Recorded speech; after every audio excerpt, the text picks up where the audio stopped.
જય શ્રી કૃષ્ણ. પુરુષોત્તમ માસનો 20મો દિવસ. આજની કથા સાંભળીએ. બ્રાહ્મણના રૂપની અંદર ભગવાનને પૂછે છે કે પૂર્વજન્મની અંદર તો મેં પુણ્યના પ્રતાપે મારા દીકરાને પ્રાપ્ત કર્યો, આ ભવની અંદર પણ મારે કેવી રીતના ભગવાનનું ધામ પ્રાપ્ત કરવું, પુરુષોત્તમ માસની અંદર કેવી રીતના મારે વ્રત કરવું જોઈએ એ કહો. એટલે ભગવાને છે એ પુરુષોત્તમ માસની અંદર કેવી રીતના વ્રત કરવું જોઈએ એ બધી વિધિઓ કીધી છે.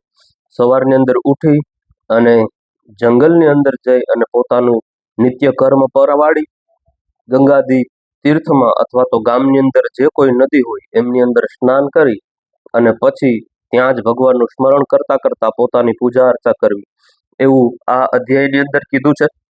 અને આવતા અધ્યાય થઈને ભગવાન છે ખુદ પોતાના મોઢેથી પુરુષોત્તમ માસનું વ્રત કેમ કરવું એ કહે છે. એ આવતીકાલથી જોશું. પણ આજની અમૃતધારાની 20મી કથા છે એ સાંભળીએ. એક વખત પુરુષોત્તમ માસ શરૂ હતો અને ભગવાન શિવજી અને પાર્વતી માતાજી છે બંને જણા કૈલાસમાંથી ને બ્રાહ્મણનું રૂપ લઈ અને ધરતી ઉપર આવે છે, માણસના રૂપની અંદર ફરે છે. બંને જણા ખેતરમાંથી થઈ અને નદીની કિનારે જવા માટે નીકળે છે. ત્યાં પાર્વતીજીના ઝાંઝરની અંદર એક બાજરાનું ડુંડું છે એ ભરાઈ જાય છે. પાર્વતીજીને ખબર નથી. ખેતરની બારે નીકળે છે અને એ ડુંડું જોવે છે એટલે પોતાના પગમાંથી કાઢે છે. એ ડુંડાને મસળી અને એમાંથી ને બાજરાના દાણા કાઢી અને ભગવાન શિવજીને કહે છે કે આ બાજરો તો બહુ સરસ છે. એમ કરીને એક પછી એક દાણા ખાતા જાય છે. થોડી જ વારની અંદર બધા દાણા ખાઈ જાય છે. પછી શંકર ભગવાન છે એ પાર્વતીજીને કહે છે કે દેવી, આ તો કોઈ માણસના ખેતરના દાણા છે, આપણાથી એમને એમ ન ખવાય.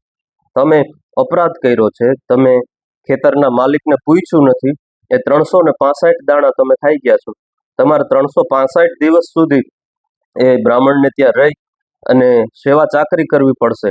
એ ખેડૂતને ત્યાં રહી અને સેવા ચાકરી કરવી પડશે, તો જ તમે આ દોષમાંથી મુક્ત થશો. એમ કરીને શંકર ભગવાન છે કૈલાસ વયા ગયા અને પાર્વતીજી છે એક બ્રાહ્મણીના રૂપની અંદર રૂપ લઈ અને ખેડૂતના ઘરે જાય છે. ખેડૂતને કહે છે કે આ પુરુષોત્તમ માસ હાલે છે, મારી ઈચ્છા છે કે હું 1 વર્ષ સુધી તમારે ત્યાં રહું અને તમારે ત્યાં સેવા પૂજા કરું. તમારા ખેતરના કામની અંદર તમને હું હાથ લંબાવડાવીશ, મારાથી જે કાંઈ થશે એ કામ કરીશ. ખેડૂતે કીધું કે બેન, તમે જે કાંઈ કામ થાય એ કરજો, ના થાય તો તમે બ્રાહ્મણ છો, મારા ઘરની અંદર રહો, એટલું જ મારા માટે ઘણું છે. એમ કરીને પાર્વતીજી ત્યાં રહેવા માંડ્યા છે. હવે જેવા જગદંબા સાક્ષાત એ ખેડૂતના ઘરની અંદર આવ્યા છે, ખેડૂતના ઘરની અંદર તો જાણે મણિદ્વીપ ઉતરી આવ્યો હોય એવું ઘર છે એ સુંદર થવા માંડ્યું છે. થોડા દિવસોની અંદર કાંઈ ને કાંઈ નાના નાના ચમત્કાર છે એ જોવે છે.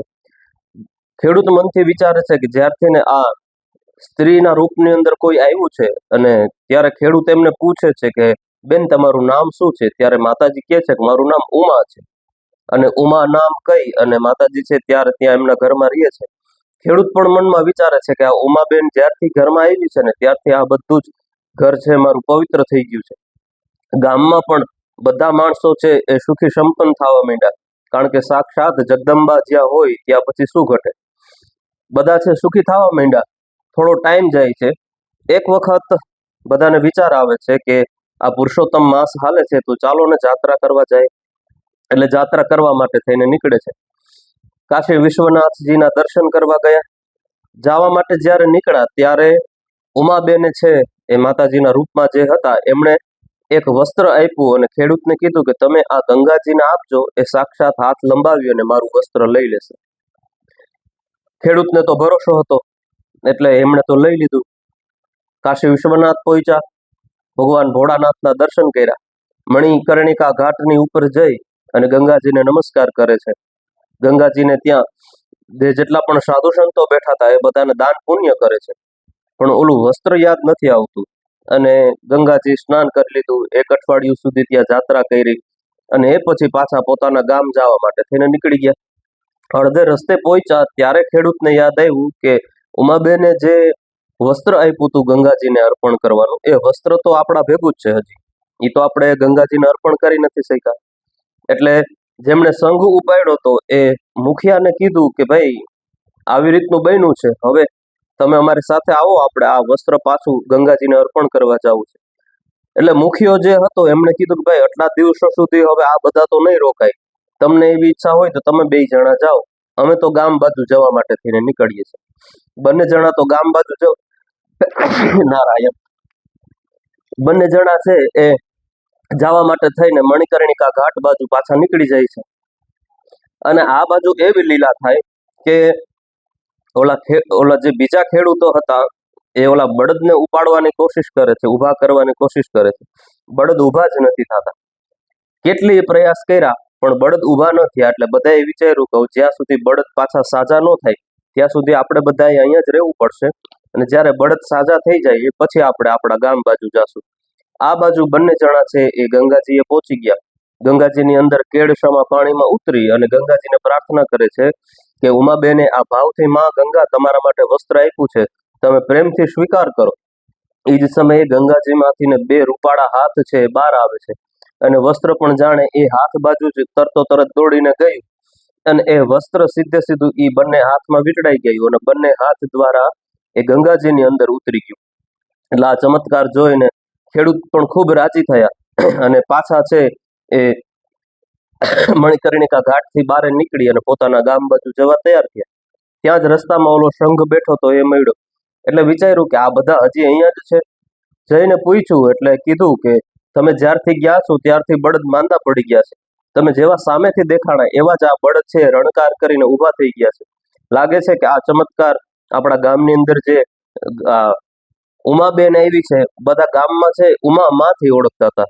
એ ઉમામાં જ્યારથી આવી છે ત્યારથી આપણા ગામની અંદર આ બધા ચમત્કાર થતા હોય. અને એ આવી છે માં ભગવતી ત્યારથી જ આપણને બધાને તીર્થયાત્રા કરવાનો વિચાર પણ આવ્યો. એટલે બધા છે એ પોતપોતાના ભાગ્યને અને માતાજીના વખાણ કરતા કરતા પોતાના ગામે પહોંચ્યા. ગામની અંદર બધાનું સ્વાગત થયું. આ બધું થઈ ગયું. એટલા ટાઈમની અંદર ધીમે ધીમે કરતા 1 વર્ષ પૂરું થઈ જાય છે. છેલ્લા 5 જ દિવસ, 365 દિવસમાંથી 360 દિવસ પૂરા થઈ જાય છે. છેલ્લા 5 જ દિવસ બાકી હતા.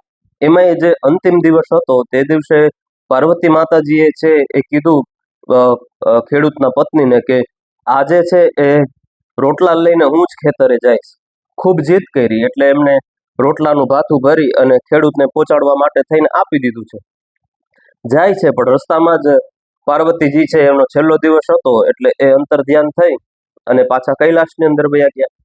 આ બાજુ ખેડૂત સાંજ સુધી ભૂખ્યો રહ્યો. રાતના ઘરે આવે છે, પૂછ્યું તો પત્નીએ કીધું કે આજ તો ઉમાબેન આવ્યા હતા તમને બધા રોટલા દેવા માટે. તો કે એ તો આવ્યા જ નથી. તો કે બપોરથી તો અહીંયા નથી દેખાણા. એટલે એને ગામમાં બધે શોધખોળ કરે છે પણ માં ભગવતી તો પાછા કૈલાસની અંદર પહોંચી ગયા હતા, ક્યાંય મળતા નથી. એટલે આ ખેડૂતે છે મનથી વિચાર કર્યો કે જ્યાં સુધી ઉમાબેન આવીને મને રોટલા નહીં ખવડાવે ત્યાં સુધી હું ખાઈશ નહીં, કારણ કે આજે રોટલા લઈને ઈ નીકળાતા, ખાધા નહીં. અને ખેડૂતે છે એ અન્ન જળને મૂકી દીધા. 6 દિવસ વીતી ગયા. વહાં પાર્વતીજીને ખ્યાલ પડ્યો કે આ ખેડૂત છે આમને આમ મરી જશે. ત્યારે ઉમાબેનનું રૂપ લઈ અને પાર્વતીજી ફરી પાછા આવે છે, અને જ્યાં બેનને જોવે છે ત્યાં તો બંને જણા ખેડૂતો અને પત્ની દોડીને પાસે જવા જાય છે.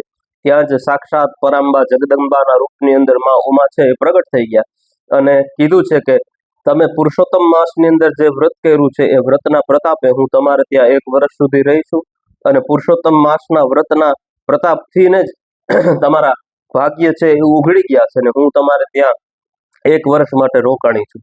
તમારે ત્યાં એક જ દીકરી છે, હું તમને એક દીકરાના પણ વરદાન આપું છું. તમારે ત્યાં એક સારો સુંદર દીકરો પ્રાપ્ત થશે. આ જગદંબાએ છે એ વરદાન આપીને અંતર્ધ્યાન થઈ ગયા. અને પુરુષોત્તમ માસની અંદર દર વર્ષે પુરુષોત્તમ માસનું વ્રત કરવાનું જગદંબા છે એ કહીને ગયા છે. આ બાજુ છે બંને જણા એ જીવે છે ત્યાં સુધી પુરુષોત્તમ માસનું વ્રત કરે છે, અને અંતે છે વૈકુંઠની અંદર જાય છે. તો પુરુષોત્તમ માસનું મહત્વ ખૂબ જ મોટું છે. તો આવી જ રીતના આપણે પુરુષોત્તમ માસનું મહત્વ પણ સાંભળતા રહીએ, અને પુરુષોત્તમ માસની અંદર આપણાથી જે કંઈ થાય એ સત્કર્મ પણ કરતા રહીએ. આજની કથાને વિરામ આપીએ. લિંક બધાને શેર કરજો. જય શ્રી કૃષ્ણ, જય માતાજી.